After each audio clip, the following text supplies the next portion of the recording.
plutôt que de parler de mon parcours tout de suite, ce qui me semble un peu étrange, parler de la représentation qu'on peut avoir des sciences cognitives actuellement en France. C'est très curieux parce que d'un côté, elles sont extrêmement présentes. Il y a des magazines comme Cerveau et Psycho qui y sont consacrés.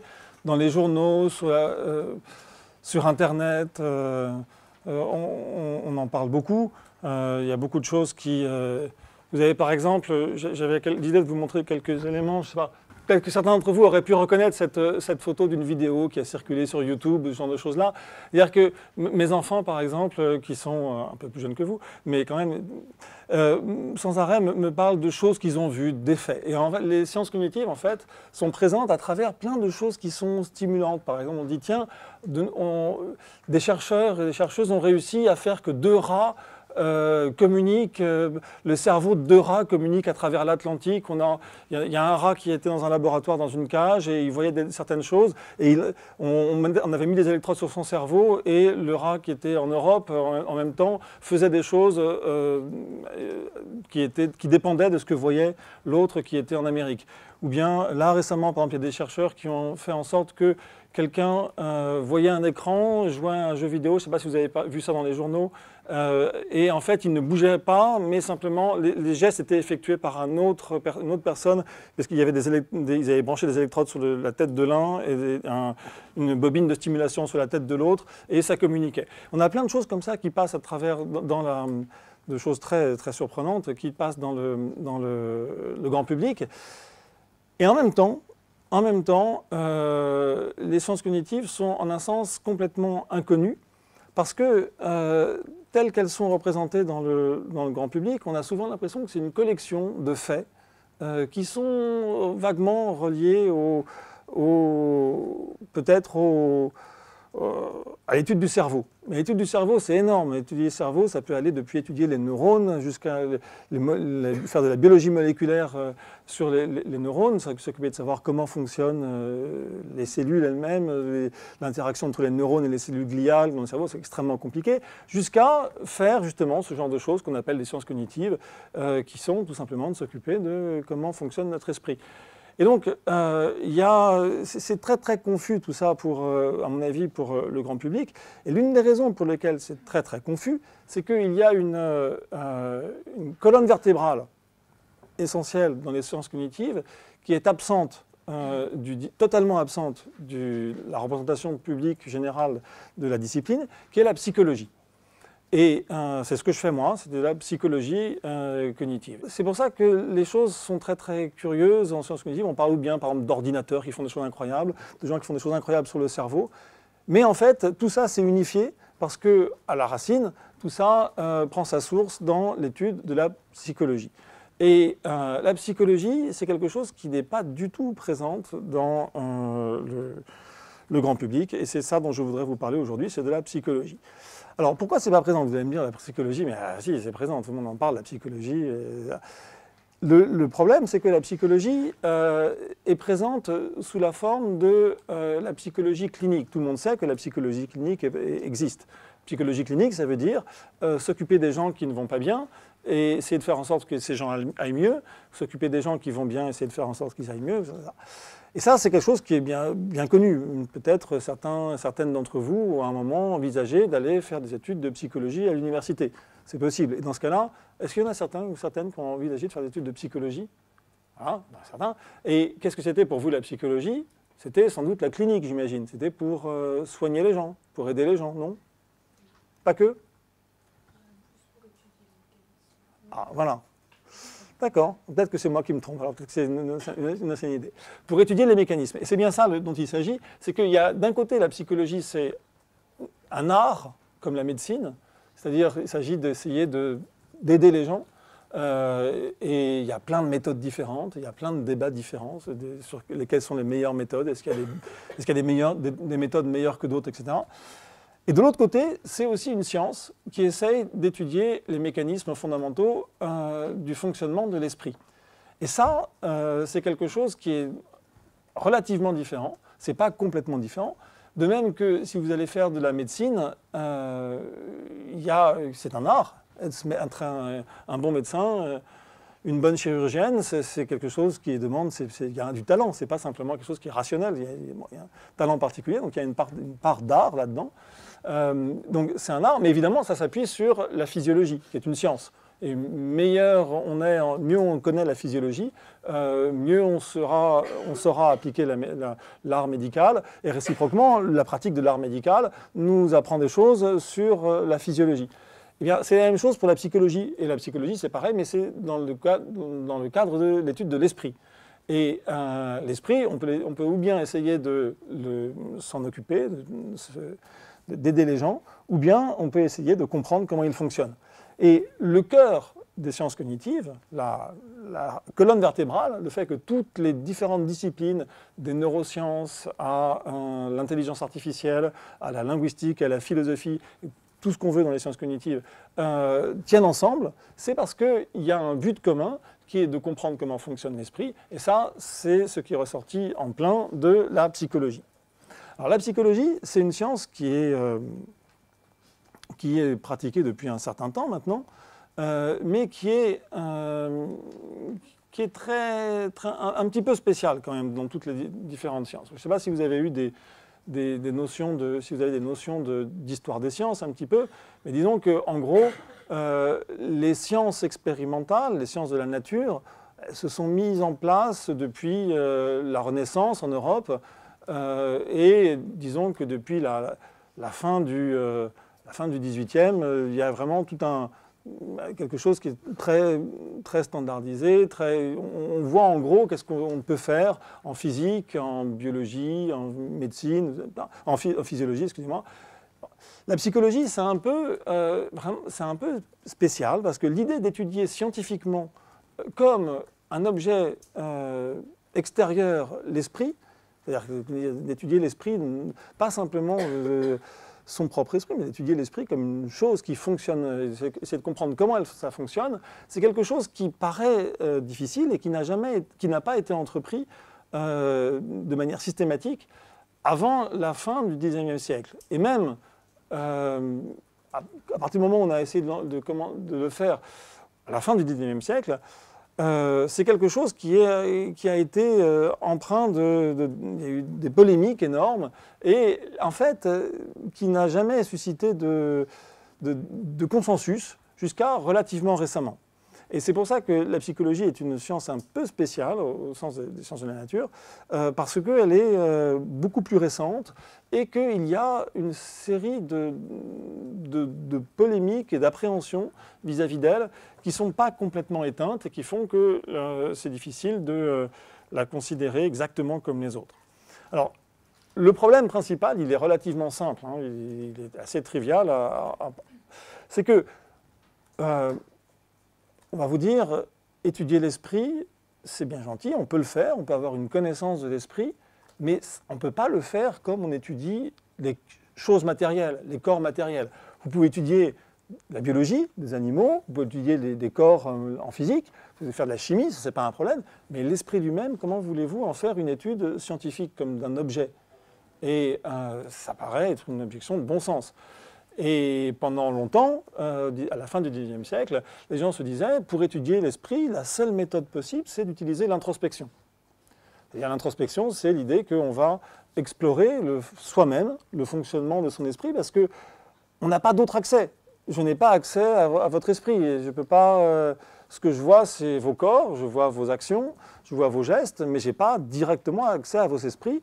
Même si les yeux sont les fenêtres de l'âme, ça ne suffit pas pour faire une science.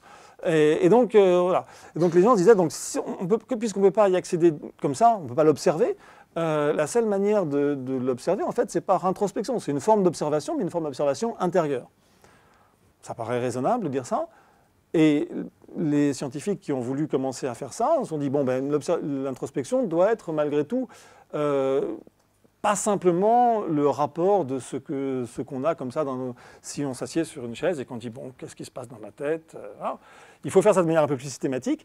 Et donc, on a pensé qu'on pouvait faire une introspection scientifique, qu'on pouvait développer une méthode d'observation propre à la psychologie scientifique qui partirait de l'introspection comme on l'utilise dans la vie courante, en disant, tiens, j'ai pensé que... Bon. Mais développée de manière rationnelle et scientifique. Et ce faisant, ce que ces personnes ont un petit peu développé, ça ressemblait en fait, au fond, à ce que les anthropologues et les ethnologues avaient entrepris de développer aussi au cours du 19e siècle, avec l'idée que quand vous partez explorer et vous allez essayer de comprendre les mœurs et les coutumes et les idées des peuples très différents, eh bien, il faut développer des méthodes d'observation qui ne sont pas naturelles. Il ne suffit pas simplement de faire du tourisme. Si vous voulez comprendre les mœurs de peuples qui sont totalement différents de vous, il ne suffit pas d'y aller là-bas, de prendre votre valise et puis d'écrire ce que vous voyez. Ça ne sera pas de la science, ça ne sera pas de l'ethnographie ou de l'anthropologie scientifique. Ça sera des récits de voyage, c'est très bien. Mais si vous voulez faire une science de ethnographique ou anthropologique, il faut faire un peu mieux. Et on avait donc développé des méthodes de travail de terrain en disant qu'est-ce qu'on va regarder? Comment on fait pour aller sur le terrain dans un pays qu'on ne connaît pas, avec des gens qui ont des mœurs bizarres, qui nous semblent étranges? Comment on fait pour étudier ça de manière systématique et rationnelle? Donc on a développé ces méthodes d'observation et de participation. Bon. Et en fait, en psychologie, à la fin du 19e siècle, les gens se sont dit il faut faire pareil. Il faut développer des méthodes d'observation interne comme si on allait sur un terrain spécial qui était le terrain de l'esprit. Et donc on pourra ensuite faire une science basée sur ces observations systématiques de notre propre esprit. Mais évidemment, ça ne marche pas. Ça ne peut pas marcher.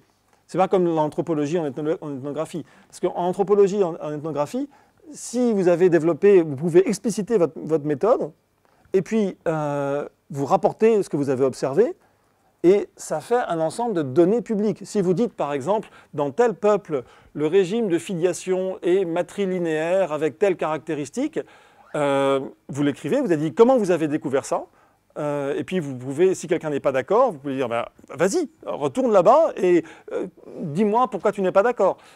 On ne peut pas faire ça avec l'introspection. Si quelqu'un n'est pas d'accord avec mon introspection, je ne peux pas lui dire vas-y, viens voir, puisque non, c'est mon introspection. Et en fait, ça paraît trivial, mais c'est c'est curieux de voir qu'en fait, la science psychologique s'est enfermée pendant une trentaine d'années dans ce problème-là, et qu'on en est à la fin, on s'est rendu compte qu'on s'était engouffré dans une impasse, parce qu'au fond, ça serait parole contre parole, introspection contre introspection, et que ça ne permettrait pas de résoudre la moindre question scientifique. Il y a eu un cas très, très spécial, très connu, dans l'histoire de la psychologie scientifique, qui s'appelle le cas de la pensée sans image, où il y avait une école de psychologues qui considérait qu'il pouvait y avoir des processus de pensée qui n'étaient pas associés avec des contenus perceptuels ou sensoriels. Donc on pouvait avoir une pensée sans aucun contenu sensoriel. Bon, c'est une théorie, c'est très intéressant comme théorie. Si c'est vrai, c'est intéressant. D'autres psychologues disaient c'est pas possible.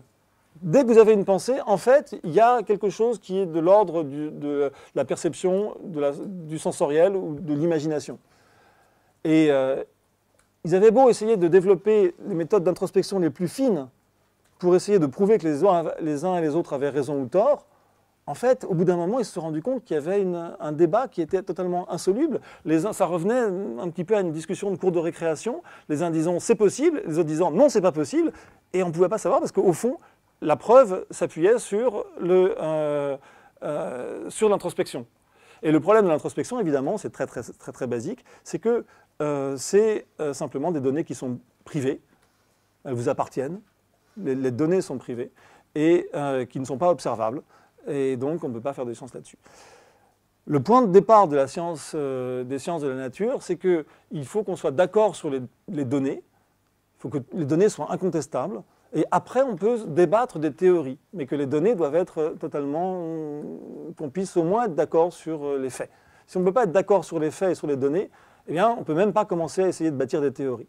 Et fonder la psychologie scientifique sur l'introspection, c'était contrevenir à ce principe totalement élémentaire des sciences expérimentales. Donc il y a eu dans la psychologie une révolution, enfin une sorte de réforme, consistant à dire en fait, depuis 2000 ans, on s'est trompé sur le sens du mot psychologie. On croyait que psychologie voulait dire science de l'esprit, mais en fait, psychologie ne veut pas dire science de l'esprit, psychologie veut dire science du comportement. C'était une erreur. C'est depuis Aristote, on croyait que c'était la science de l'âme ou de l'esprit, mais en fait, c'était une erreur. En fait, la psychologie, c'est la science du comportement. Et ce faisant, ça résout le problème des données. Si la psychologie, c'est la science du comportement, alors les données sont publiques et observables. Je peux étudier votre comportement et je peux essayer de faire une théorie de votre comportement, parce que votre comportement, c'est quelque chose d'observable. C'est vos actions, telles qu'elles s'enchaînent dans le temps. Et ça, c'est parfaitement public et pas privé. Et ce que disaient les gens qui ont défendu cette conception, les behavioristes, les comportementalistes, c'est qu'en fait, tout ce qu'on cherchait à avoir par la psychologie, comme science de l'esprit, on l'aurait par une psychologie définie comme science du comportement.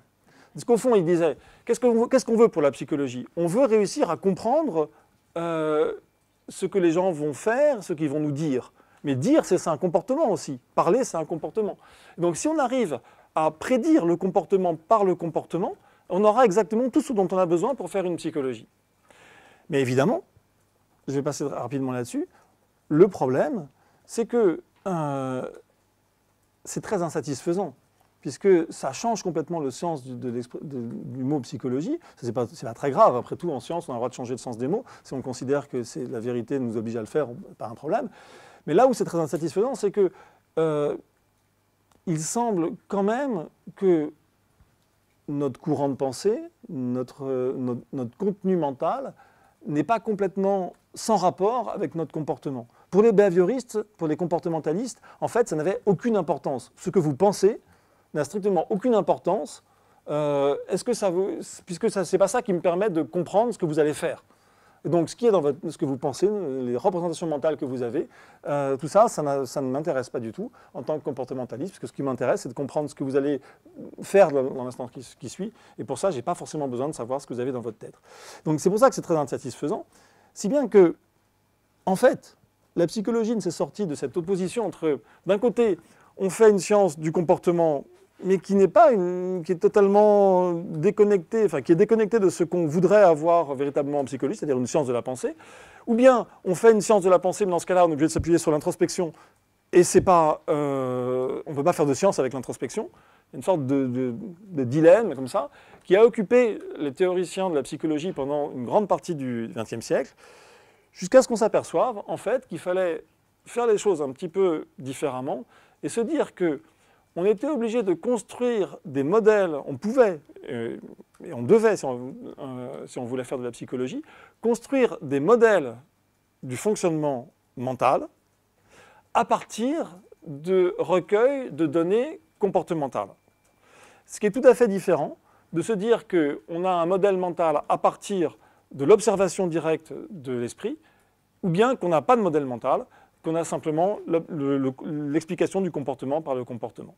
Et donc, c'est ça qu'on appelle l'idée fondamentale de la psychologie cognitive, c'est de se dire, ce qui nous intéresse fondamentalement, c'est effectivement l'esprit, le fonctionnement, les modèles, la mécanique de l'esprit des gens.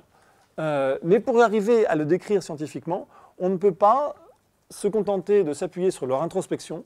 On doit toujours réussir à essayer de faire des inférences à partir des données observées, des comportements observés.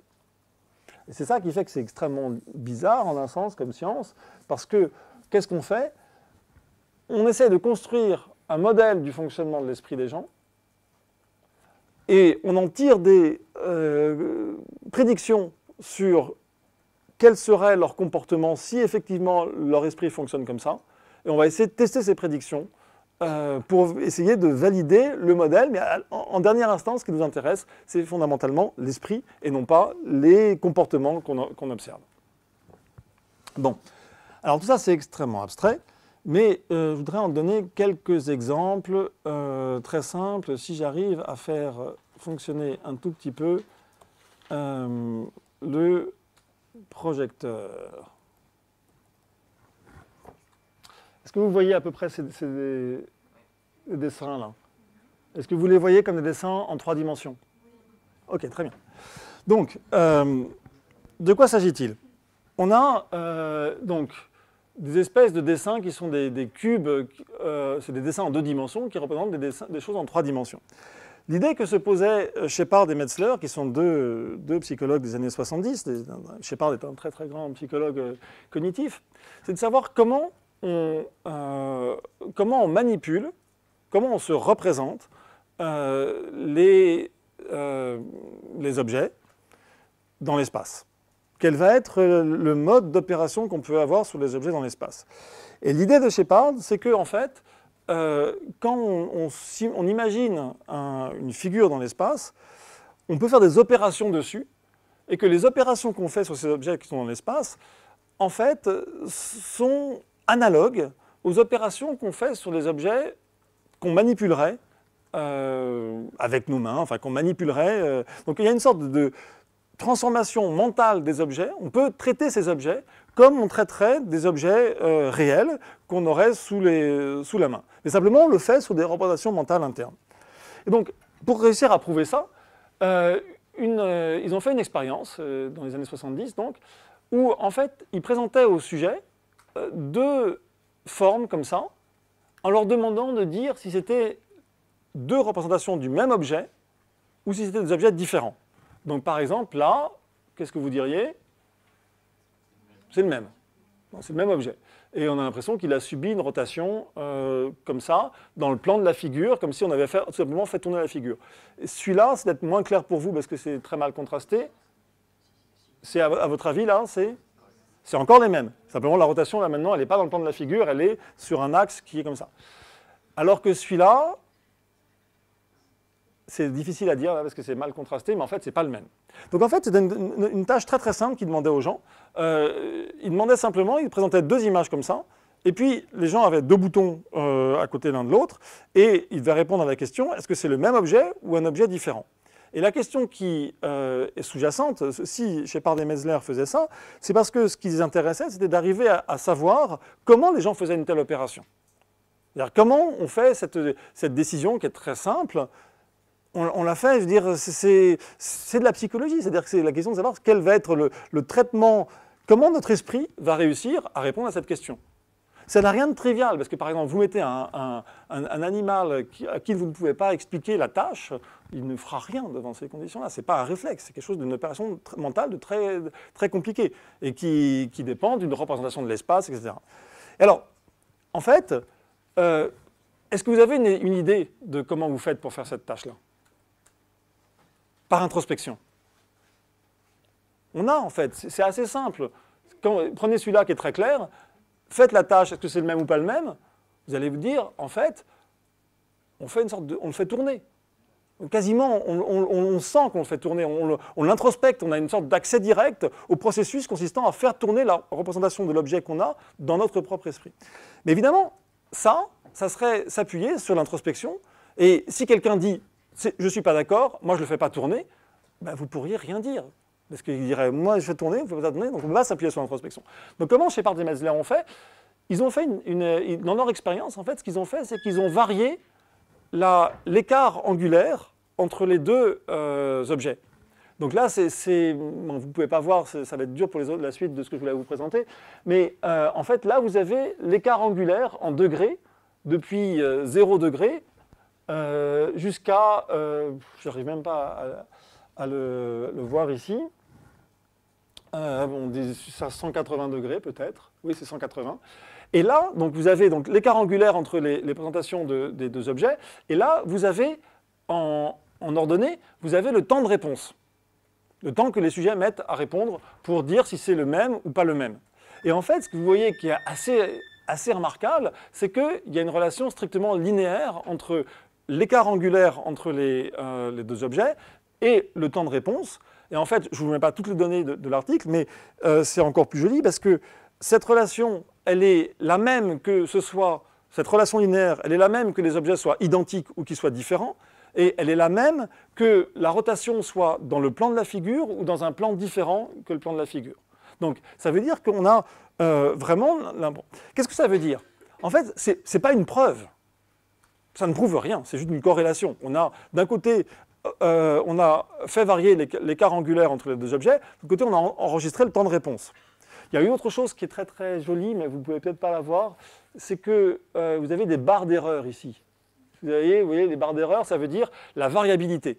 C'est-à-dire que, par exemple, quand c'est 0 degré, quand il n'y a pas de distance angulaire entre les deux, il y a très très peu de variabilité. Les sujets répondent relativement rapidement, là c'est en 1 seconde à peu près, c'est 2, 3, 4. Donc quand il y a 0 degré, les sujets mettent à peu près 1 seconde pour faire la tâche, et ils le font sans presque aucune variabilité. Plus l'écart angulaire augmente, plus la variabilité augmente, ce qui est aussi quelque chose sur lequel on peut faire une théorie qui est intéressante. Donc on n'a pas directement observé une cause, mais on a une corrélation qui est très très forte, qui est énorme. Et en fait, qu'est-ce qu'on peut en faire?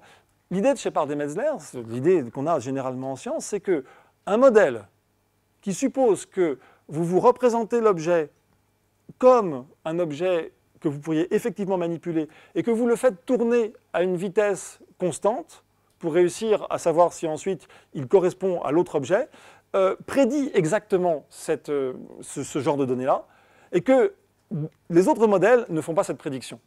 Donc on n'a pas de preuve explicite, on n'a pas de preuve définitive, au sens ça n'empêche pas qu'il y ait d'autres modèles plus compliqués. Mais disons que ces données-là vont dans le sens d'un modèle bien particulier, d'un traitement des objets mentaux en trois dimensions, comme des objets réels dans l'espace.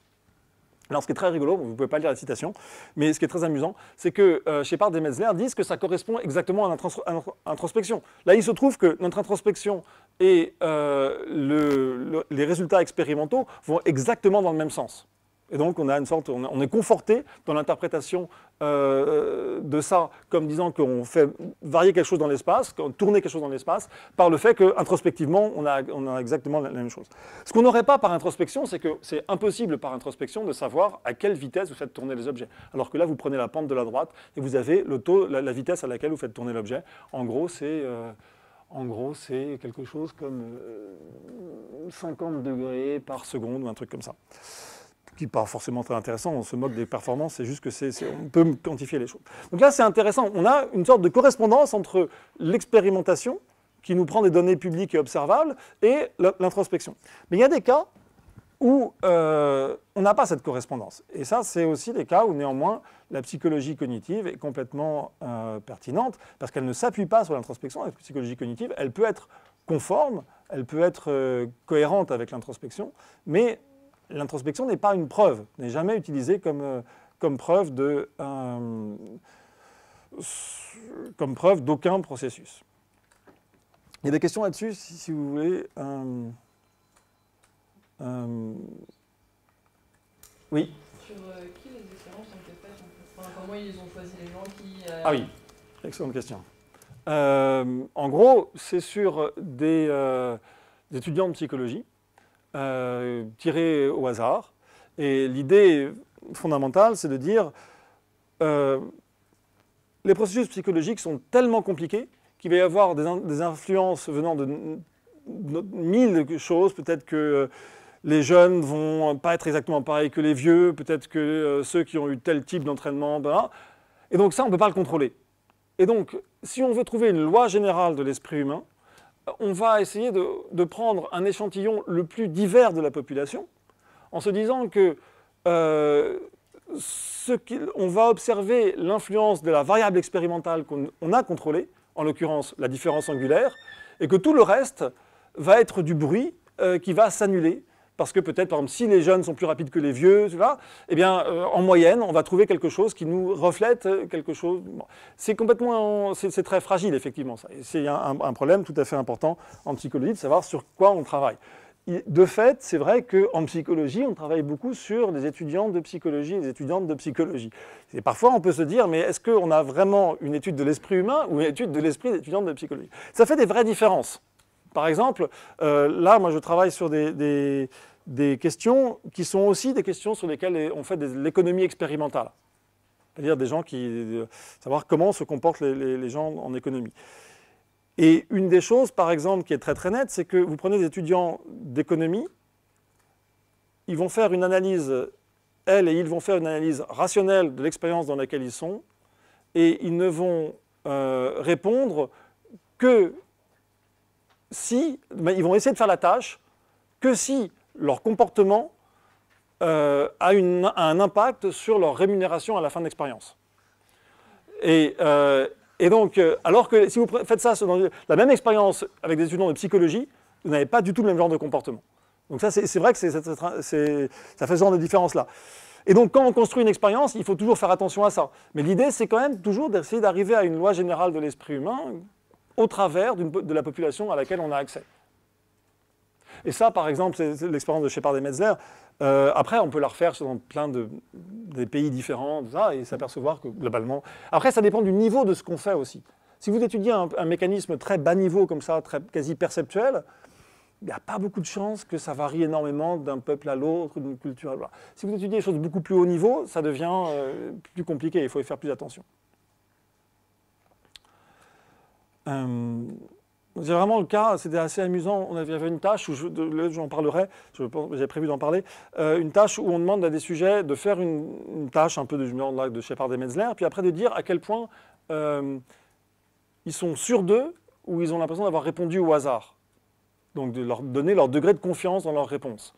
Et la tâche du genre, est-ce que c'est le même objet ou un objet différent, vous pouvez rémunérer les gens en disant, par exemple, pour chaque bonne réponse, vous aurez tant de points, et à la fin de l'expérience, on va traduire vos points en un nombre d'euros déterminé. Mais est-ce que vous avez confiance ou pas dans votre propre réponse? C'est quelque chose de subjectif, vous ne pouvez pas rémunérer les gens pour ça. Et donc, dans certains cas, les gens comprennent ça tout de suite, donc ils font la tâche de la décision où on peut les rémunérer de manière, ils le font très soigneusement. Et puis la tâche, la confiance, comme ils savent de toute façon, ça n'a aucun impact, ça ne peut pas avoir d'impact par définition sur leur rémunération, eh bien ils répondent systématiquement au hasard, parce que ça ne change rien. Alors d'autres sujets font ça plus soigneusement. Bien. Alors, je voulais juste vous montrer une autre chose, un autre cas plus précis, où, en fait, on peut montrer que, oui, que l'introspection et l'étude expérimentale ne donnent pas la même chose. Et donc ça, c'est très intéressant, parce qu'il faut voir que la psychologie cognitive donc, ne s'appuie pas systématiquement sur l'introspection, bien au contraire. Alors, c'est une autre tâche classique des années 60 et 70, qui est la tâche de Sternberg, je ne vais pas vous la décrire parce que la diapo ne passera pas, je ne vais pas la mettre au tableau. C'est une tâche consistant, une tâche de mémoire, où on vous donne une série de lettres, par exemple. On vous présente une lettre sur un écran toutes les 2 secondes, et on vous en présente une liste de lettres qui peut aller de 4 lettres à 8 lettres, par exemple, ou 3 à 8. Après, il y a une pause, donc ça dure, par exemple, on vous montre A, F, K, pause, et après on vous montre une dernière lettre, et on vous dit, est-ce qu'elle faisait partie de la liste que vous avez montrée au départ?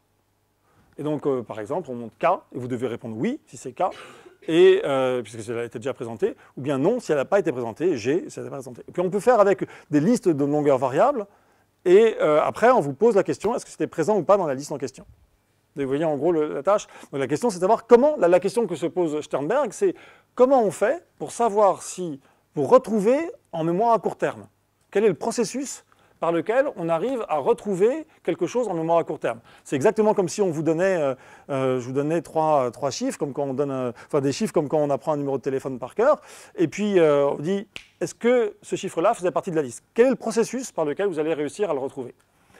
Et Sternberg a remarqué que si là on met en abscisse, il mettait le nombre de symboles de la liste, donc là en l'occurrence il avait fait dans cette expérience-là entre 1 symbole et 6 symboles, là il mettait le temps de réponse en ordonnée, il avait quelque chose qui ressemble complètement à ce qu'on avait, mais ça n'a aucun rapport, hein, mais il a une relation linéaire entre le nombre de symboles présentés dans la liste et le temps de réponse des sujets. Alors, ne faites pas attention à la courbe en pointillé, parce que justement, c'est autre chose, mais faites attention, je ne sais pas si vous arrivez à voir, il y a des points noirs et des points creux, et les points noirs, c'est quand la lettre présentée à la fin est présente dans la liste, et les points creux, c'est lorsqu'elle n'est pas présente dans la liste. Et ce qui est tout à fait remarquable, c'est que, en gros, ça ne change rien. Donc en gros, quand on vous présente une liste de 6 symboles et qu'on vous demande de dire si ensuite un item est présent dans cette liste ou pas, on mesure le temps de réponse. Votre temps de réponse dépend exclusivement de la longueur de la liste et pas de savoir si le symbole était présent dans la liste ou pas. Ce qui est très bizarre. C'est très bizarre parce que ça veut dire que plus il y a de symboles, c'est comme si vous examinez la liste en entier, et même si vous avez rencontré la lettre en question avant d'arriver à la fin, eh bien, vous continuez à examiner la liste en entier, et c'est ça qui fait que plus la liste est longue, plus votre temps de réponse sera important. Et de ça, en fait, Sternberg conclut qu'il peut déduire qu'en fait, ça ne va pas passer ça.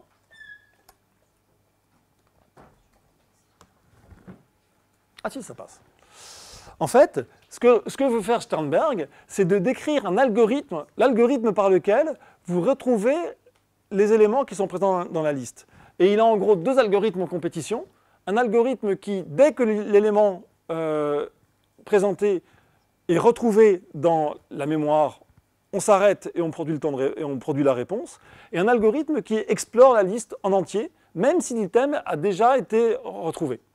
Et ce que cette relation linéaire entre la longueur de la liste et le temps de réponse suggère, c'est que c'est bien cet algorithme qui est en un sens plus compliqué qui est utilisé, parce que sinon, en fait, quand l'item est présent, les gens devraient être légèrement plus rapides que lorsque l'item n'est pas présent. Et pourtant, ce n'est pas le cas. Les sujets sont aussi rapides, ils ont la même relation dans les 2 cas. Et donc ça, ce qui est très intéressant, on a fait la tâche avec un de mes étudiants, on a fait exactement ça, et introspectivement, les sujets n'ont aucun accès à ça. Vous n'avez aucune introspection. Si je vous fais la tâche, bon là c'est un peu compliqué, mais si je vous fais la tâche et que vous allez voir que vous n'avez pas du tout l'impression de scanner, de passer en revue la liste que je vous ai présentée auparavant, et pourtant, toutes les données expérimentales suggèrent que il y a bien ce processus qui a lieu de passer en revue l'ensemble de la liste avant de produire la réponse. Donc là, on a un cas où il y a une dissociation entre l'introspection et le résultat de l'expérimentation. Donc, pour conclure là-dessus, l'idée de la psychologie cognitive, qui, comme j'essaye de le vendre, et la colonne vertébrale, le soubassement de tout ce qu'on peut faire en sciences cognitives, c'est d'arriver à construire des expériences, souvent relativement simples, là c'est un peu le début, donc elles sont les plus simples, de telle sorte qu'on puisse séparer différents modèles de traitement mental. Donc notre objet, c'est le traitement mental, mais pour arriver à y accéder, on ne s'appuie pas sur l'introspection des sujets, on s'appuie sur les prédictions que les différents modèles font sur le comportement qu'on va observer. Mais ce qui nous intéresse, ce n'est pas le comportement.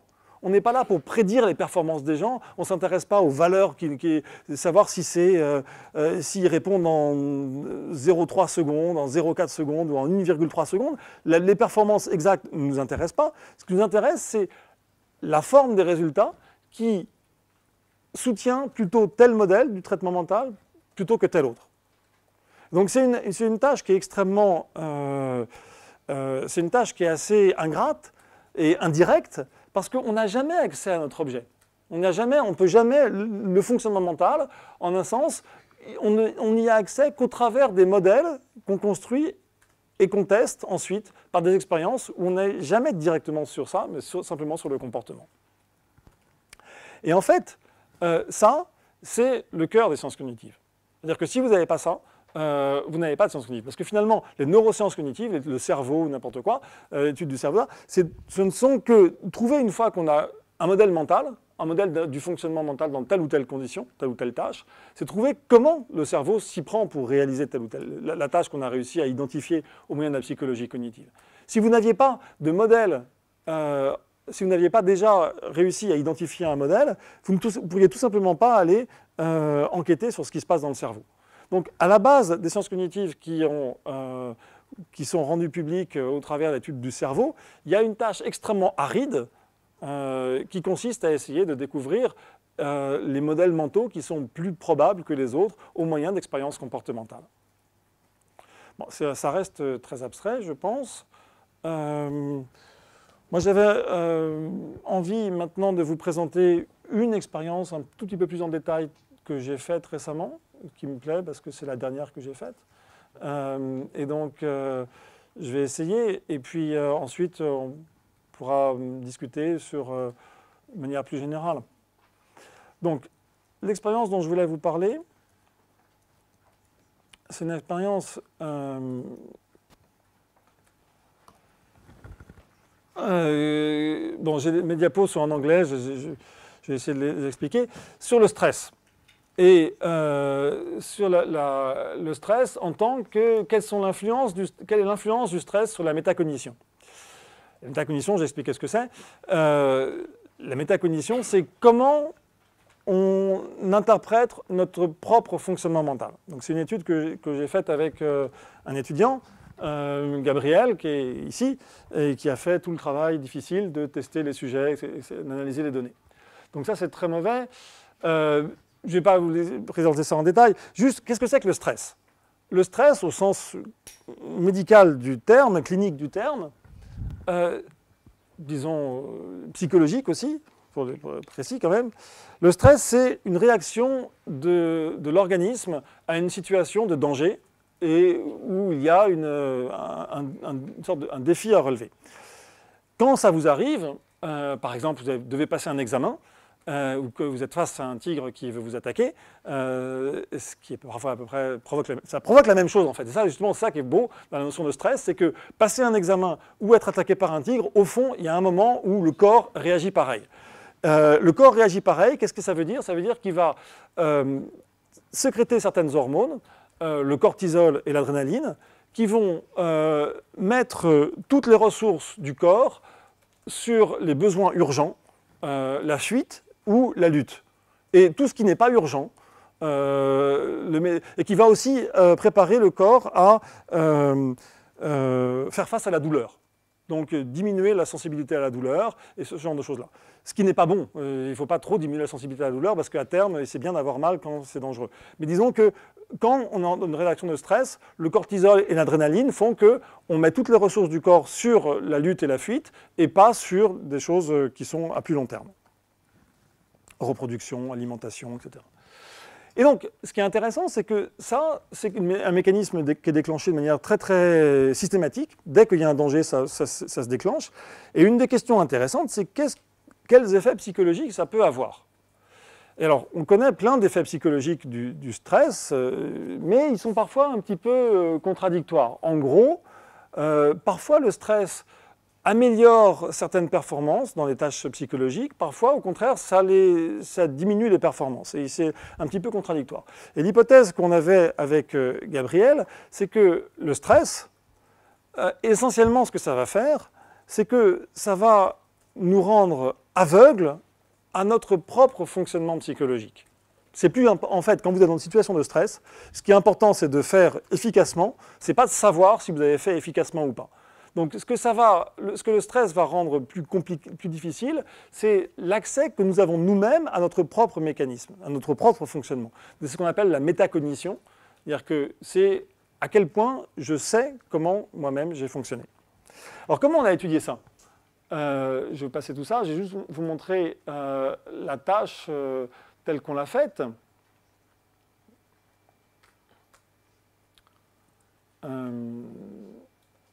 Oula, ça va être difficile. Donc, la tâche qu'on avait faite, c'est une tâche où vous avez sur un écran, d'abord une croix de fixation. Ah, c'est pas terrible non plus. Vous avez une croix de fixation sur votre écran. Ensuite, vous avez un premier écran où il y a des... je simplifie, mais disons, il y a un symbole qui apparaît ici, et un deuxième écran, premier écran, deuxième écran. Et là, par exemple, il n'y a rien. Et vous avez...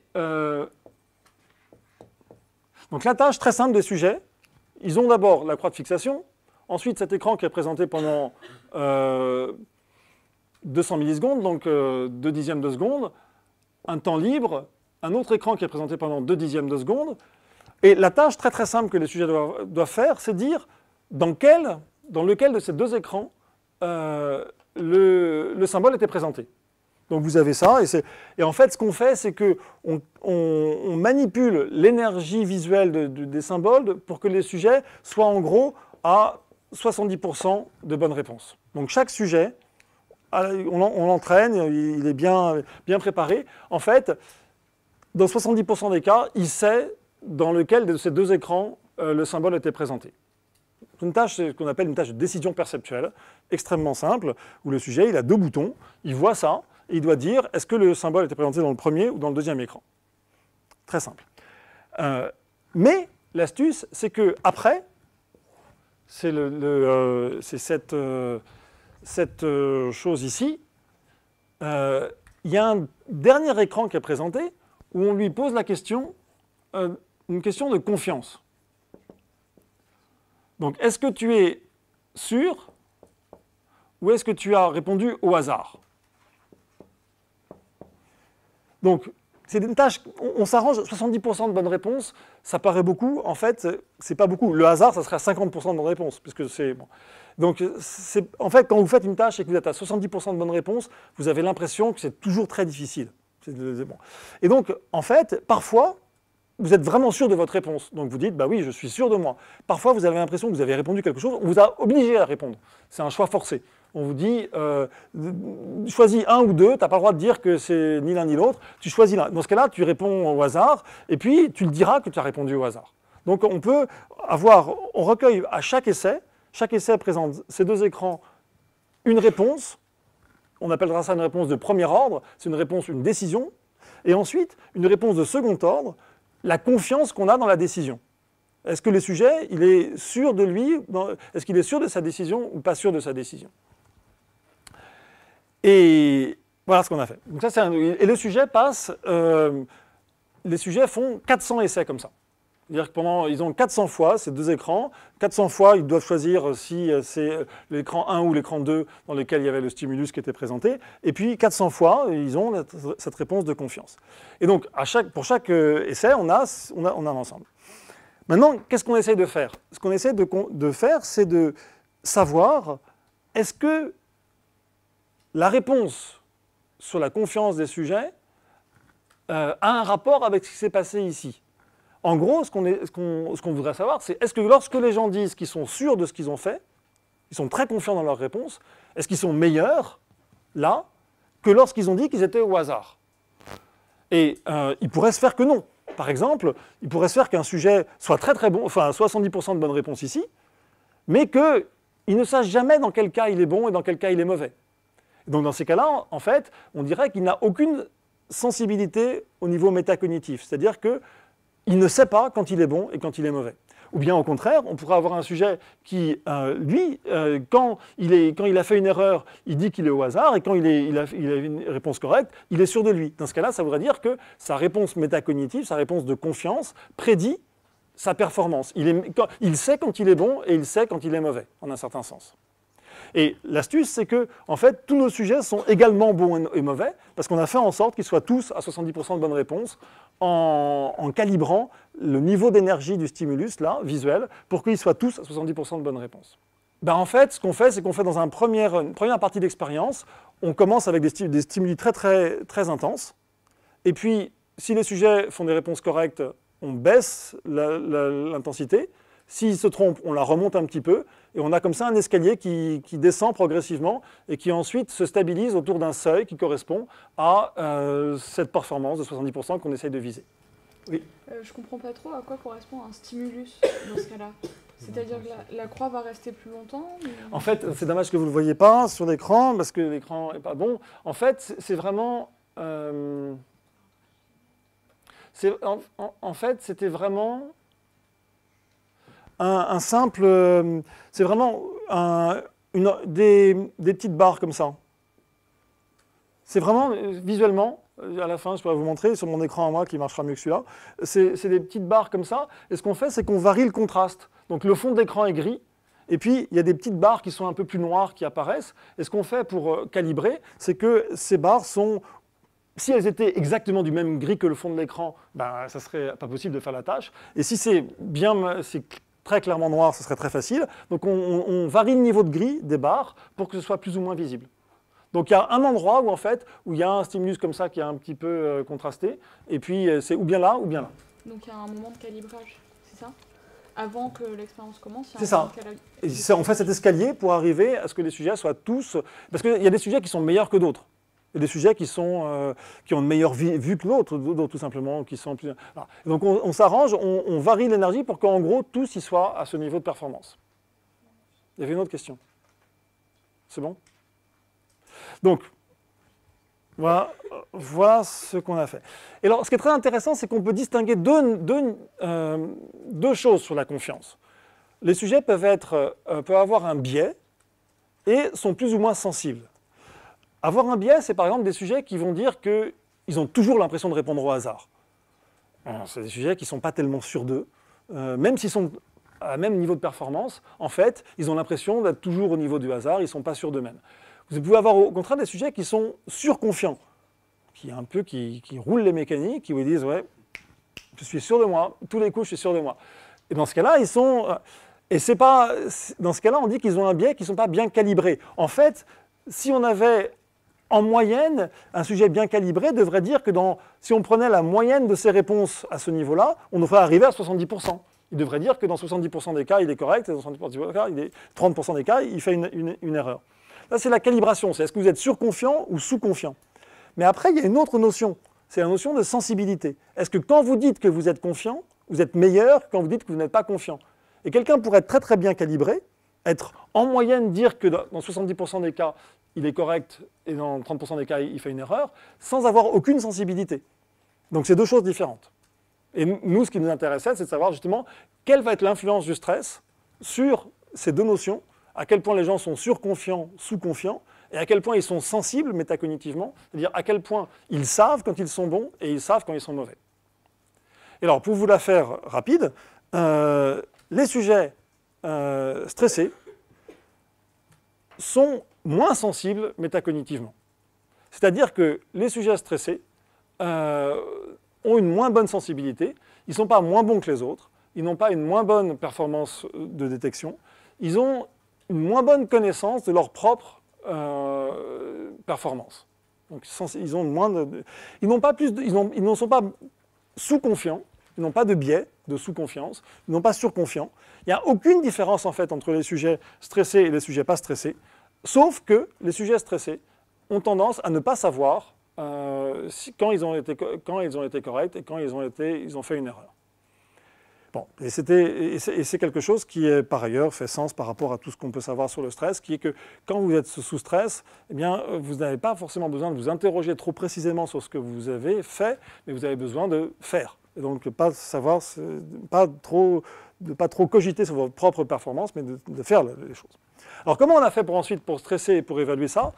En fait, on l'a fait de la manière suivante, c'est que dans une première étape, avant de faire cette tâche-là, on a pris les sujets, on a pris 120 sujets, enfin c'est Gabriel qui a fait ça, et on a pris 120 sujets et on leur a fait un faux entretien d'embauche.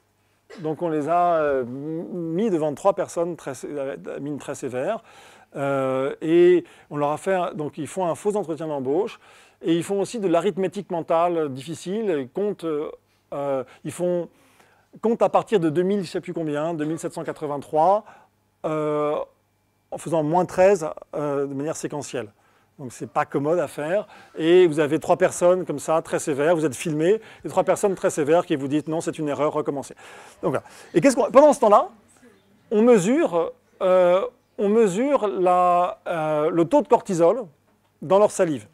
Donc régulièrement, toutes les 20 minutes, on mesure le taux de cortisol dans leur salive. Et en fait, il y a des sujets, ça serait peut-être bien si j'arrivais à vous le montrer. Il y a des sujets que ça stresse. Voilà, c'est ça. Ça, c'est le taux de cortisol, donc c'est cette hormone vraiment typique du stress. Le taux de cortisol, en fonction des différents moments, là, cette période-là, c'est le moment où on commence vraiment la phase, le faux entretien d'embauche et l'arithmétique mentale. Et vous voyez que ça, c'est le taux de cortisol dans la salive des gens, donc on leur fait cracher dans un petit tube à essai. Et donc, certaines personnes, ça leur fait quasiment rien, ça leur fait ni chaud ni froid, leur niveau de cortisol reste... Excusez-moi. le niveau de cortisol reste le même, merci, du début à la fin de cette expérience, alors que d'autres ont un pic de cortisol à ce moment-là. Et donc, on a comme ça, en fait, catégorisé les sujets entre ceux qui avaient une grosse décharge de cortisol et ceux qui avaient une décharge moyenne et ceux qui n'avaient quasiment pas de décharge de cortisol. Et ensuite, on leur fait passer ça. Et la seule différence qu'on trouve entre ces trois groupes de sujets, c'est que ceux qui ont une forte décharge de cortisol ont une moins bonne relation entre leur tâche de premier niveau et leur estimation de leur performance dans la tâche de premier niveau. La conclusion étant donc qu'ils ont une moins bonne sensibilité métacognitive. Alors en fait, c'est même encore plus beau que ça. C'est-à-dire que ça, on l'a fait 1 an avant. Donc on a repris les mêmes sujets 1 an plus tard, et en fait, on ne les a pas stressés ce jour-là. Enfin, c'est plus beau et moins beau en même temps. C'est plus beau parce qu'on ne les a pas stressés violemment ce jour-là. Ils sont arrivés au laboratoire et on leur a fait cette tâche qui, a priori, on n'a vraiment pas essayé de les stresser. C'est pas, à la limite, c'est très ennuyeux. Mais ce n'est pas stressant. Il n'y a pas de bonne et de mauvaise réponse. De toute façon, vous savez que vous serez à 70% de bonnes réponses. Néanmoins, il y a cette différence-là. Alors, il y a 2 interprétations possibles. Ou bien, les gens qui étaient avec une grosse décharge de cortisol, en fait, ont une personnalité différente. Une personnalité qui est moins introspective, moins métacognitive que les gens qui ont une faible décharge de cortisol. Ou bien, en fait, ces gens-là sont des gens qui sont stressés extrêmement facilement, et que donc, même cette tâche, qui a priori n'est pas stressante, provoquait un léger stress chez eux, et que donc c'est le stress ressenti au moment où on fait la tâche qui a eu cet impact-là. Et pour l'instant, on ne sait pas. Donc on va faire d'autres expériences pour essayer de comprendre quelle est la différence. Moi, je pense que c'est plutôt le cas que ces gens-là sont très très facilement stressés, parce que là, il y a un phénomène très intéressant, qui est que, donc ça c'est 9 sujets parmi les plus stressés, 9 sujets parmi les moins stressés, et 9 sujets intermédiaires. Là, cette période-là, c'est le taux de cortisol quand ils arrivent au laboratoire. Ils sont déjà différents. Ils sont déjà très différents, et alors qu'on n'a pas commencé à les stresser violemment. Et à la fin, ils sont tous pareils en fait, quasiment tous pareils. Ça c'est 2 heures plus tard, à la fin quand ils sortent du laboratoire. Ils sont presque tous pareils. Donc ça veut dire qu'ils ne sont pas fondamentalement différents en général, mais que le simple fait d'ouvrir la porte du laboratoire, pour cela provoquer déjà une décharge de cortisol, ce qui fait que sans doute quand on leur a fait faire ça, 1 an plus tard, eh bien, ils n'ont pas changé, ils ont cette personnalité, ils sont facilement stressables, ils avaient sans doute ressenti un léger stress qui a cet impact sur leur métacognition qu'on ne trouve pas chez les autres. Maintenant, il y a un autre point qu'on ne sait pas, c'est vraiment un travail qui n'est pas encore publié, qui est complètement en cours, c'est aussi pour ça que c'est amusant de vous en parler, c'est qu'on ne sait pas du tout pourquoi on a cet effet-là. En gros, moi j'ai 2 interprétations possibles, ou bien lorsque les sujets sont stressés, ça déclenche des pensées, des sortes de ce qu'on appelle des ruminations en psychologie. Par exemple, ils se disent « Oh là là, mais je ne suis pas bon, c'est très difficile. » Bon, ce genre de choses-là. Donc, c'est des pensées qui peuvent être conscientes et qui vont interférer avec, pas la tâche de premier ordre, parce que finalement, la tâche de premier ordre, c'est très perceptuel, donc mais avec l'estimation qu'on a dans le jugement de confiance, qu'il va y avoir une sorte d'interférence entre ces pensées déclenchées par le stress. Ça peut être une interprétation. Ou bien, est-ce que c'est vraiment un effet très très basique, physiologique, du taux de cortisol dans le sang sur le fonctionnement cérébral et que les sujets n'ont aucune pensée consciente différente. Et ça, pour l'instant, on n'en a aucune idée. Une des manières qu'on voudrait faire pour étudier ça, c'est de donner un médicament aux gens, donner de la cortisone aux gens, la veille. Et donc, on ne calibrerait pas des groupes de sujets différents, mais on donnerait un médicament qui modifie le taux de cortisol dans le sang, et comme ça, on verrait si c'est uniquement le taux de cortisol dans le sang qui a l'effet, ou si c'est les pensées intercurrentes qui vont interférer avec la tâche qui a un effet. Ça, c'est complètement ouvert. On ne sait pas. Là, on a découvert un phénomène qui est très robuste, et statistiquement, on est très très sûr de nous, mais on ne sait pas son mécanisme, et on ne sait pas si c'est un trait de personnalité, si c'est le stress aigu, et on ne sait pas si ensuite, si c'est le stress aigu, si c'est des pensées intercurrentes, ou si c'est simplement un truc physiologique de base, que le cortisol interfère avec le fonctionnement du cortex frontal, où la métacognition a lieu. Oui, donc en fait, ce que vous imaginez, c'est qu'en gros, si le sujet est stressé, il va avoir moins de métacognition. Est-ce que ça serait possible d'imaginer que c'est dans l'autre sens? C'est-à-dire que s'il y a moins de métacognition, le sujet est stressé, ou non, ça paraît pas du tout cohérent? C'est une excellente question. Eh bien, je ne sais pas, mais le problème, c'est que je ne sais pas comment expérimentalement faire la différence entre les deux. C'est ça le problème qu'on a souvent dans notre métier, c'est qu'on a des questions parfois, on ne voit pas tout de suite comment on pourrait les faire. L'autre chose, c'est que il peut y avoir différents niveaux de métacognition. Par exemple, les sujets stressés pourraient avoir des ressources métacognitives focalisées sur leurs émotions, par exemple. Et qu'en fait, ils auraient une très bonne métacognition de leurs propres émotions. Ils sauraient très bien qu'elles sont là. Et que ça prendrait c'est quelque chose qui serait en compétition avec une métacognition sur la performance qu'ils ont dans une tâche donnée. Et ça, par exemple, on pourrait l'étudier, mais on ne le sait pas non plus. Mais c'est une bonne... mais je ne vois pas comment faire, parce que je ne sais pas comment manipuler ça, le degré de métacognition des gens. Ça, on pourrait imaginer, mais pour l'instant, je ne vois pas comment le faire. C'est ça qui est intéressant, c'est que quand tu prends par exemple un anti-inflammatoire, parce que la cortisone, c'est un anti-inflammatoire qui est une molécule qui imite le cortisol. Donc, quand on te donne un anti-inflammatoire corticostéroïdien, donc, tu ne te sens pas forcément stressé.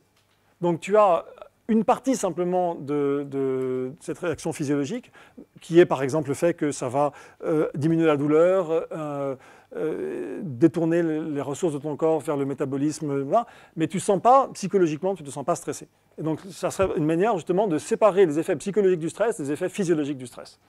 Et donc ce qu'il faudrait faire, c'est à la fois faire ça et aussi avoir un recueil des pensées des sujets, c'est-à-dire essayer d'avoir savoir à quoi ils pensent, si c'est ça qui interfère avec leur tâche ou pas.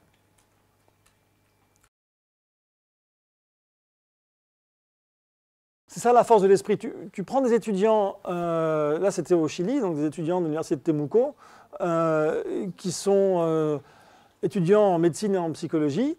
Tu leur dis, est-ce que vous voulez participer à une expérience sur le stress? Et voilà, ils signent un accord, un consentement éclairé, voilà. Et après tu leur dis, maintenant imaginez que vous êtes dans une situation d'embauche et que vous devez convaincre les personnes en face de vous que vous êtes la meilleure personne pour ce poste. Alors, en fait, même, je crois qu'on leur laisse choisir le poste en question. C'est complètement... Et en fait, ce qui est fantastique, c'est que certaines personnes se prennent au jeu et ça les stresse énormément. Et de même que quand on te fait faire de l'arithmétique mentale, certaines personnes vont être stressées par cette opération et d'autres non. Et en fait, ça nous suffit pour... La question qui se pose, c'est effectivement, ça suggère que peut-être que ce qu'on repère, c'est que c'est des différences de traits de personnalité qui sont liées à ça, plus que le stress aigu. Et l'autre expérience qu'on va faire là, c'est qu'il y a une autre manière de déclencher la sécrétion de cortisol, c'est de demander au sujet de mettre la main dans l'eau froide. Vous mettez la main dans l'eau glacée pendant 3 minutes et vous avez votre cortisol qui monte. C'est systématique et voilà, reproductible. Et il n'y a aucun facteur psychosocial. Ce n'est pas parce que vous êtes en relation sociale avec les gens, c'est simplement physiologiquement la douleur de mettre la main dans l'eau glacée pendant 3 minutes. Je ne sais pas si vous avez déjà essayé, mais ça fait très mal très vite de mettre la main dans l'eau glacée pendant 3 minutes, à 0 degré vraiment. Et pareil, là, on fait signer un consentement éclairé aux gens. S'ils ne sont pas d'accord, ils la retirent avant. Mais la plupart des gens, c'est une douleur qui ça fait mal, mais c'est supportable. Donc la plupart des gens se prêtent à l'expérience, mettent la main dans l'eau glacée, ont mal, leur cortisol monte. Et là, l'idée, ça serait qu'on pourrait manipuler le taux de cortisol et voir si ça affecte aussi la métacognition. Si ça n'affecte pas la métacognition, on se dirait, c'est peut-être plutôt qu'en fait, notre première épreuve avait sélectionné des traits de personnalité qui vont avec une bonne métacognition ou une mauvaise métacognition. Sachant que c'est une bonne métacognition, une mauvaise métacognition sur une décision perceptuelle qui n'a par ailleurs qu'un intérêt limité. C'est le travail de laboratoire, c'est-à-dire qu'on isole les choses par rapport à la vie courante. Si je ne vais pas arriver maintenant à dire j'ai découvert que le stress rend aveugle, rend moins introspectif. C'est pas vrai, parce que ce que j'ai fait, c'est que j'ai subdivisé la métacognition en petits modules dont cette métacognition sur une tâche perceptuelle comme ça est simplement une des petites parties. Bon. Oui. Mais là, la cortisol, est-ce que c'est pas quand même la seule molécule responsable du stress aussi? Parce que moi, quand je suis stressé, je me sens différent que quand j'ai mal ou je sais pas, je me sens vachement plus déstabilisé. Bien sûr. Alors, le stress, justement, c'est ça qui est assez beau psychologiquement, c'est qu'en fait, quel que soit le danger, ton cerveau interprète la situation comme étant dangereuse. C'est ton cerveau qui interprète la situation comme étant dangereuse. Si tu mets un macaque devant une feuille de papier avec un stylo comme ça, il ne ressentira pas le danger parce qu'il n'a pas d'expérience de ce que c'est qu'un examen. Alors que quand tu es étudiant ou étudiante, le simple fait de voir une table avec une feuille, et ça te met en situation de ça va te stresser. Donc, et ça, c'est ton cerveau, c'est toute ton expérience qui fait que... Mais une fois que ton cerveau a interprété une situation comme étant dangereuse et un défi, en fait, ça déclenche un mécanisme qui est totalement systématique, qui sera le même que lorsque le macaque est en face d'un tigre. Là, une fois que ton cerveau a interprété ça comme dangereux, il va sécréter, le système HPA va être mis en route, et à la fin, tu vas avoir deux hormones qui vont être sécrétées de manière massive, la noradrénaline et le cortisol. La noradrénaline, ça a un effet qui est très rapide, dans les minutes qui suivent, tu as accélération du rythme cardiaque, ce genre de choses-là, et le cortisol, c'est plus lent, et ça a un effet plus aussi contre la douleur que l'adrénaline n'a pas. Et voilà. Mais le stress, ça va aussi de pair avec une attribution psychologique, une interprétation psychologique de la situation. Et ça, c'est un très vieux thème en psychologie sur les émotions, sur le fait que ce que c'est qu'une émotion, c'est un état physiologique plus l'interprétation qu'on donne à cet état physiologique. Il y a ça s'appelle la théorie de l'attribution, et il y a une expérience de Schachter des années 60, comme ça, où en gros, on donne, à l'époque on pouvait faire ça, maintenant ça deviendrait très difficile de faire ça, on donne de l'adrénaline aux gens, ou un placebo. Et donc on leur donne quelque chose, on ne leur dit pas ce que c'est. On leur dit que c'est un médicament sur lequel on fait. Et en fait, dans certaines circonstances, on leur dit que ça va les énerver, enfin que ça va avoir un effet physiologique sur eux. Dans d'autres, on ne dit rien.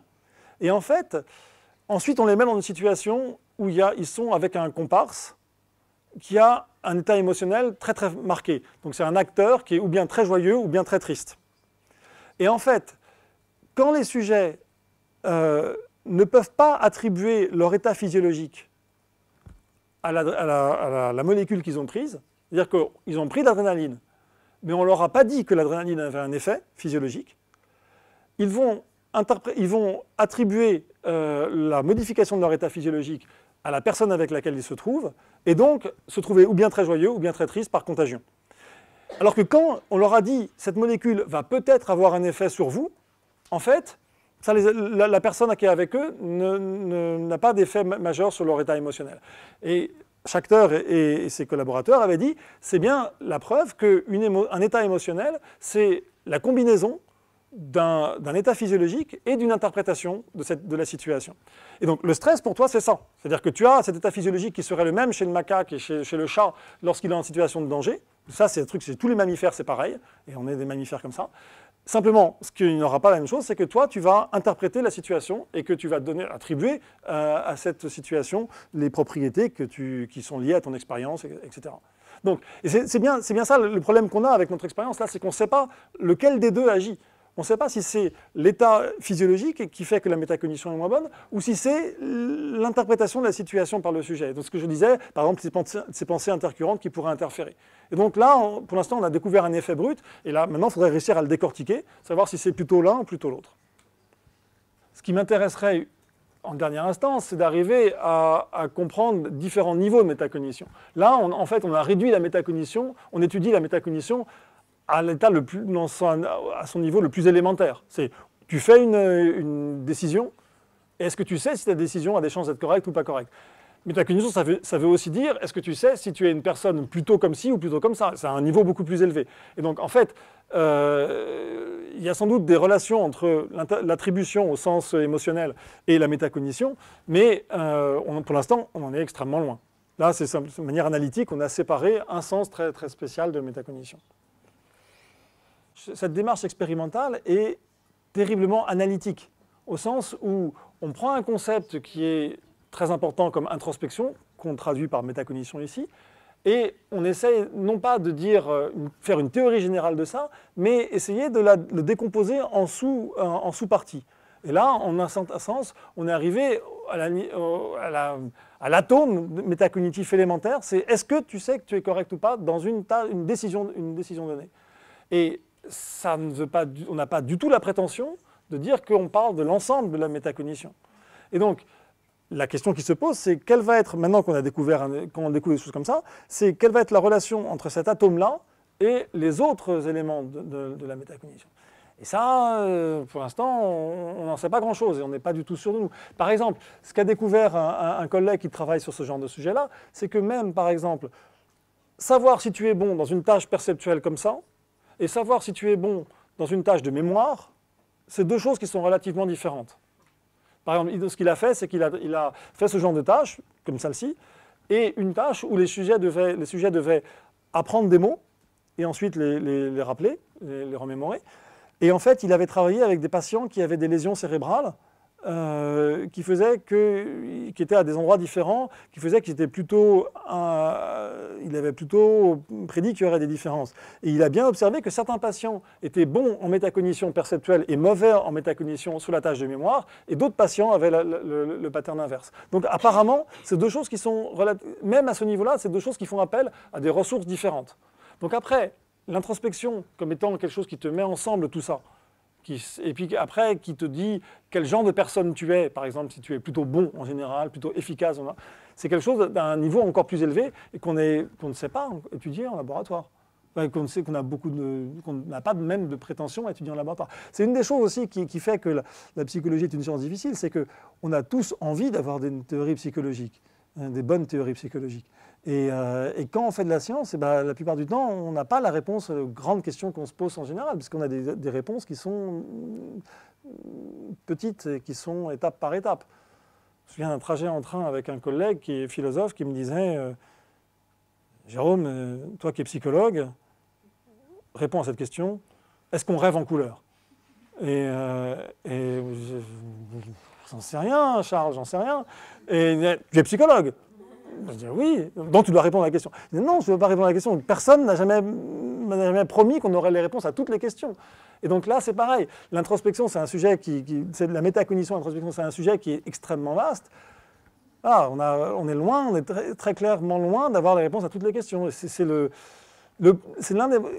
les physiciens n'ont pas la réponse à toutes les questions, si un physicien n'a pas la réponse au fonctionnement des colloïdes et des cols, de toutes les cols, personne ne va l'embêter. Si un psychologue ou une psychologue n'a pas la réponse à toutes les questions en psychologie, on va souvent les embêter en disant « mais vous nous disiez que vous parlez de l'introspection et vous nous parlez de ça ». Oui, je suis désolé, mais c'est par là qu'on commence. Le danger étant qu'évidemment, après, on peut se complaire à faire ça et oublier les questions de départ. C'est un autre problème.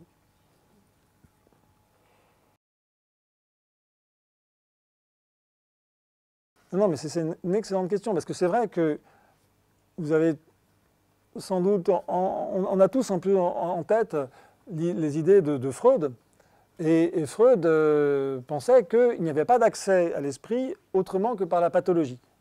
Et que l'idée que le rêve et la pathologie étaient la voie royale pour la connaissance de l'esprit, qu'on n'avait accès à l'esprit que par la clinique en un certain sens. Et Freud explicitement rejetait l'idée qu'on puisse avoir un accès expérimental à l'esprit, qu'on veut passer par la folie. Alors, en sciences cognitives, il y a quelque chose qui est très très utile et très étudié depuis les origines, depuis 1860, qui est non pas la folie, mais ce qu'on appelle les patients neuropsychologiques, les patients qui ont des lésions cérébrales. Et on a fait des découvertes majeures et fondamentales par l'étude de ces patients-là. Notamment, une des premières choses découvertes par un médecin français qui s'appelle Pierre-Paul Broca, c'est l'étude des aphasies, où il a remarqué que les patients qui avaient des lésions bien précises dans le cortex frontal n'arrivaient plus à parler.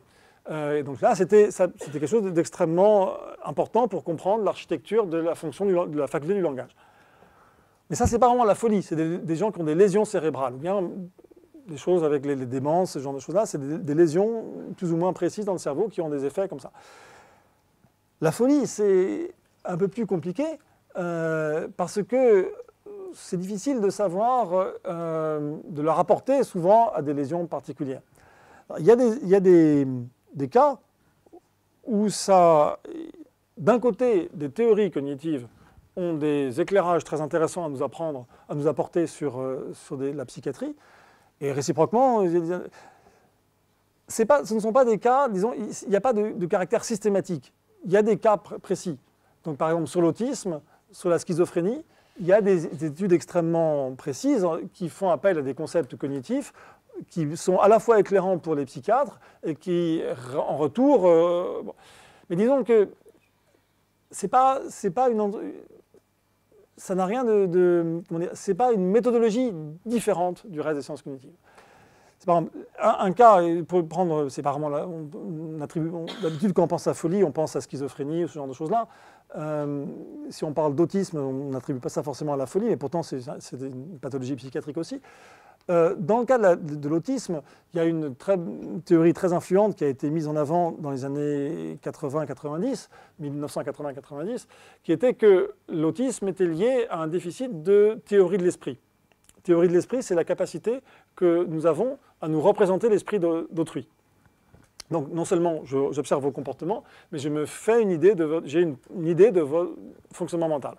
Et Chris Fries et Uta Fries, qui sont d'ailleurs à Paris ces jours-ci, et que vous pouvez aller écouter demain, ils en font une conférence à 14 le soir, c'est très intéressant, ont proposé l'idée que les autistes avaient un problème pour se représenter l'esprit d'autrui. Et ça, c'est quelque chose qui a été extrêmement étudié en sciences cognitives. Il faut que je regarde l'heure quand même. Parce qu'il y a des tâches spécifiques là-dessus. Et une des tâches qui avait été utilisée pour étudier la théorie de l'esprit, donc c'est une faculté mentale qu'on a. La théorie de l'esprit au sens de la faculté mentale qu'on a à se représenter l'esprit d'autrui. Donc il y a une tâche extrêmement simple qui avait été mise en avant pour étudier le développement de la théorie de l'esprit chez les enfants, consistant à prendre un enfant, à lui montrer une boîte de Smarties et ensuite comment ça fonctionne? On a un enfant dans la pièce, il a une boîte de Smarties. Et puis, il y a un autre enfant qui observe, et on fait sortir l'observateur, l'observatrice, et on remplace les Smarties par des petits graviers dans la boîte. Et on met les Smarties ailleurs. Et on les met les Smarties dans une autre boîte où on les cache ailleurs. Et puis, on demande à l'enfant, qui a vu la manipulation, où est-ce que l'enfant qui n'a pas vu la manipulation, va chercher les Smarties. Et en deçà de 5 ans, les enfants vont dire qu'ils vont les chercher là où elles sont véritablement.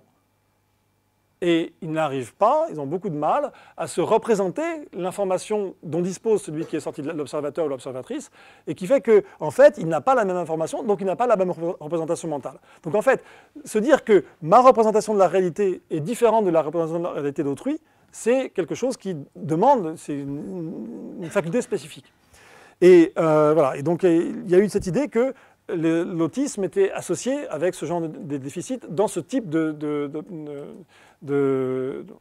En fait, c'est extrêmement compliqué, ça ne marche pas très bien, parce que bon, c'est pas si simple, mais disons que c'est quelque chose qui a été donné lieu à la fois à des recherches, depuis 20 ans maintenant, à des recherches extrêmement fines, expérimentales sur la théorie de l'esprit, chez des personnes qui n'ont pas de problème, et aussi à la fois des idées cliniques et de la recherche théorique sur les personnes souffrant de pathologies autistiques. Donc là, c'est une interface très intéressante où on a vraiment des concepts bien précis de psychologie cognitive. Mais disons que ça ne fait pas de la folie la voie royale pour l'étude de l'esprit. L'idée, justement, l'une des idées cruciales des sciences cognitives, c'est qu'il n'y a pas vraiment de voie royale. Que l'expérimentation est importante, l'étude des pathologies est importante, qu'elles soient neuropsychologiques ou psychiatriques, que l'étude du cerveau est importante. Tout ça s'organise autour de l'idée qu'on essaye de construire des modèles mentaux et qu'on doit l'aborder de plusieurs manières différentes. Et qu'il n'y a pas de cette idée que Freud avait, qu'il y avait en dehors de la clinique point de salut, n'est plus vraiment d'actualité pour les sciences cognitives contemporaines. Je ne sais pas si ça répond exactement à la question que tu posais. Moi, c'est juste pour rebondir sur l'idée de la folie. Alors, j'avais lu un livre de Laurent Gounel, et dedans, il y avait une étude qui avait été faite sur une femme qui était schizophrène. Et donc, en fait, cette femme va faire des examens médicaux, et on lui déclare une leucémie. Le lendemain, elle retourne faire des examens médicaux pour confirmer la chose. Et le sang revient du laboratoire, il est sain. Et ainsi de suite. Et en fait, ils ont déterminé qu'une de ces personnalités était atteinte de la leucémie et l'autre non. Est-ce que l'esprit peut à ce point déterminer le corps ou... Alors, sur ce cas particulier, je ne saurais pas me prononcer. En général, oui, l'esprit est très puissant. Un cas que j'étudie actuellement, avec un étudiant, on travaille là-dessus, c'est le cas de l'hypnose. L'hypnose en clinique est utilisée de manière extrêmement efficace et a des effets qui sont physiques extrêmement importants. C'est-à-dire que vous pouvez faire des opérations, ouvrir le corps en ayant hypnotisé les gens, chose que vous ne pourriez pas faire si vous n'avez pas hypnotisé. Donc l'hypnose, c'est purement un travail psychologique qui a un effet très important. Maintenant, donc ça c'est clair que ça a des effets très très importants. Après, il y a deux choses, il y a deux notions différentes. Il y a la notion d'hystérie et la notion de psychosomatique. Quand vous faites quelque chose comme de l'hypnose, votre travail d'imagination, qui est accompagné par la personne qui vous hypnotise, vous permet d'avoir une influence sur des mécanismes corporels ordinaires, comme la douleur, par exemple. On fait en sorte que, en gros, on détourne votre attention de la douleur de telle sorte que vous ne la ressentez plus ou de manière totalement atténuée, de manière différente, etc. Là, c'est un effet psychosomatique, c'est-à-dire que votre imagination a un effet sur votre corps. Après, il y a autre chose qui est un petit peu différent, c'est les effets hystériques, où vous avez une pathologie qui est pas exactement réelle, mais qui est en fait quelque chose qui a un sens psychologique, mais qui n'a pas de sens organique. Donc par exemple, quelqu'un pourrait avoir une paralysie hystérique, quelqu'un pourrait avoir l'impression d'avoir sa main paralysée, son bras paralysé, et ça sera vraiment paralysé, il ne pourra pas faire des choses, voilà. Mais ça ne correspond pas à ce que c'est qu'une paralysie organique réellement. Ça, c'est une idée de Freud qui est très, très, très juste. C'est que si vous avez par exemple une atteinte du système nerveux qui fait que vous avez une paralysie du bras, vous avez par exemple une lésion dans la colonne vertébrale qui fait que vous avez... Il y aura une régularité systématique là-dedans. Vous ne pouvez pas avoir le coude paralysé par une atteinte du système nerveux sans avoir le poignet et les mains paralysées, parce qu'il y a une structure hiérarchique. Le système nerveux, il a une certaine structure. Vous ne pouvez pas avoir une atteinte simplement du coude avec les doigts qui bougent comme ça sans problème. Ce n'est pas possible organiquement. Mais vous pouvez très bien avoir quelqu'un qui a une paralysie hystérique, qui aura ça, qui aura le coude paralysé, et puis la main qui bouge. Et la personne sera vraiment convaincue d'avoir... Pas convaincue, elle aura vraiment une paralysie, c'est pas du chiquet. Mais c'est pas quelque chose, donc on ne dira pas que c'est la même chose qu'un effet psychosomatique, qui est une influence de l'esprit sur quelque chose qui est réel dans le corps. C'est quelque chose qui a... Donc les cas sont effectivement très importants, aussi bien hystériques que psychosomatiques. Après, savoir si ce cas-là, ça, j'en sais rien. Mais le cas qui est clair, dont personne ne doute, et c'est l'hypnose. L'hypnose, ça a des effets, on peut opérer. Il y a des cas, par exemple, d'allergie à tous les anesthésiques, où on ne peut pas faire d'opération avec des anesthésiques parce qu'on sait qu'on va tuer la personne si on lui donne un tel anesthésique. Et il faut quand même opérer parce que sinon la personne ne sera pas bien. Et donc on opère sous hypnose et après entraînement, on peut arriver à faire des choses absolument incroyables. Et même les gens, même moins radicales que ça, on peut par l'hypnose faire des choses, changer la perception de la douleur de manière extrêmement forte. L'hypnose, alors on ne sait pas très bien comment ça fonctionne. Ce qui est clair, c'est que ça fonctionne. Et justement, c'est pour ça qu'on l'étudie. Ce qu'on fait pour utiliser l'hypnose, c'est qu'on oriente, en gros, on oriente le travail de l'attention et de l'imagination des sujets. Et qu'on te met dans un état de relaxation tel que ton imagination et ton attention vont avoir une influence qu'ils n'ont pas d'habitude. C'est dit de manière extrêmement grossière. Mais en fait, il se trouve qu'on n'en sait pas beaucoup plus que ça. Et ça, c'est une manière très neutre de dire, et ce qui explique plein de choses qui sont attestés, mais c'est difficile parce que quand, par exemple, on regarde ce qui se passe en hypnose, quand on étudie le cerveau, ce qui se passe dans le cerveau quand on est sous hypnose, c'est assez variable selon les tâches qu'on fait faire au sujet, tout ça, donc on n'a pas vraiment de systématicité. Mais c'est toujours un travail où on rend possible, on maximise les effets de l'imagination et de l'attention par un travail préalable de relaxation. Quand on passe en mode hypnose, c'est pas en fait la fréquence des ondes dans notre cerveau qui change. Enfin, il me semblait que les ondes qu'on émettait normalement, c'était des ondes alpha, et ensuite il y avait bêta et gamma, et bêta ça correspondait à... C'est plus compliqué que ça. C'est plus compliqué que ça. On peut pas... Le rythme alpha, oui, il est modifié sous hypnose, mais enfin, plein de choses sont modifiées. Il n'y a pas que l'hypnose qui modifie le rythme alpha. Il n'y a pas, disons, l'hypnose ne correspond pas à un mécanisme dans le cerveau en disant, bon là, on a trouvé le switch, on passe on est en transe, là on n'est pas en transe. Ça correspond à toutes sortes de choses qui ne sont pas, comment dire, c'est pas comme le sommeil. Voilà. Je prends ton électroencéphalogramme, enfin pas moi parce que je ne sais pas les lire, mais des camarades médecins qui travaillent sur le sommeil prennent ton électroencéphalogramme et savent te dire, en regardant ça simplement, à quel stade de sommeil tu es, si tu es en train de rêver ou si tu n'es pas en train de rêver. La profondeur de sommeil. L'hypnose, c'est pas ça. On prend ton électroencéphalogramme, personne ne peut dire si tu es en hypnose, pour l'instant, peut-être que dans 10 ans ça sera différent, pour l'instant personne ne peut dire si tu es en hypnose ou pas. C'est pas une forme d'état d'hypnose juste avant de s'endormir quand on pense à des choses et qu'on bouge. Par exemple, si je pense à monter un escalier et que mes jambes elles font ça comme si je travaillais vraiment. Non.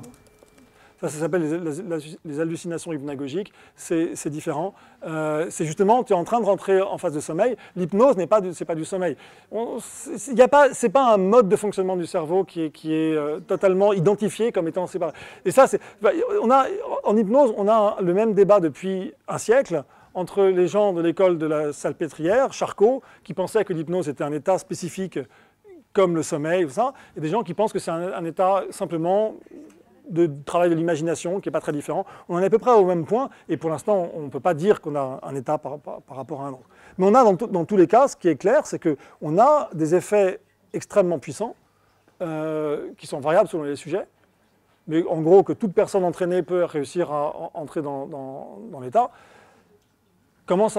S'il y a un point commun à travers tous ces états-là, c'est quelque chose qui est encore très très débattu. On ne sait pas. Mais est-ce que c'est un état qui est complètement artificiel ou non. On l'observe dans la nature? Tu l'observes comme dans la nature. Tu prends des gamins en train de se raconter des histoires. Tu prends un enfant de 4 ans en train de se raconter son histoire, il est, en un certain sens, en état d'hypnose. Il est totalement dans son flux mental. L'environnement est complètement absent. C'est pas un état artificiel, c'est quelque chose qu'on peut encourager, qu'on peut guider, qu'on peut développer, qu'on peut entraîner, mais qui est une prolongation d'états attentionnels, imaginatifs normaux. Il y avait d'autres questions. Peut-être qu'on ne peut pas parler que de l'hypnose, parce que c'est ça que c'est sexy, mais c'est pas... Disons que c'est marginal, c'est pas du tout... Les sciences cognitives ont beaucoup de problèmes avec une chose pareille, parce que, en fait, ce qui est compliqué, c'est que quand on fait rentrer en laboratoire, on a souvent ce problème-là en psychologie en général, c'est qu'on a des choses qui sont incontestables. Les cliniciennes et cliniciens raisonnables, personne ne peut contester l'effet massif de l'hypnose, c'est incontestable. Néanmoins, ensuite, les reproduire en laboratoire de manière systématique pour être capable de les étudier et de comprendre les mécanismes, c'est extrêmement délicat. On passe notre temps à s'influencer les uns les autres. La relation sociale, la relation... on est une espèce sociale et on est sans cesse en train de s'influencer. Si tu parles aux gens d'une certaine manière, tu vas les calmer, tu vas les énerver d'une autre manière, tu vas leur suggérer des choses et ils vont les faire, plus ou moins. Donc ça n'a rien de totalement arbitraire. C'est l'état naturel de l'homme et de s'influencer. Et dans cette relation, on a le langage qui est très, très efficace pour ça. Si je te demande très gentiment de faire quelque chose, s'il te plaît, est-ce que tu peux aller faire ça? Toute chance c'est que tu vas le faire. Je t'ai influencé, je t'ai demandé de faire, je t'ai manipulé. Et l'hypnose, c'est juste la prolongation de ça, d'une manière telle que, comme ton imagination est maximalement efficace, eh bien, ça va avoir des effets qui ne sont pas ordinaires. Mais ce n'est pas non plus quelque chose qui est... c'est pas comme si on avait des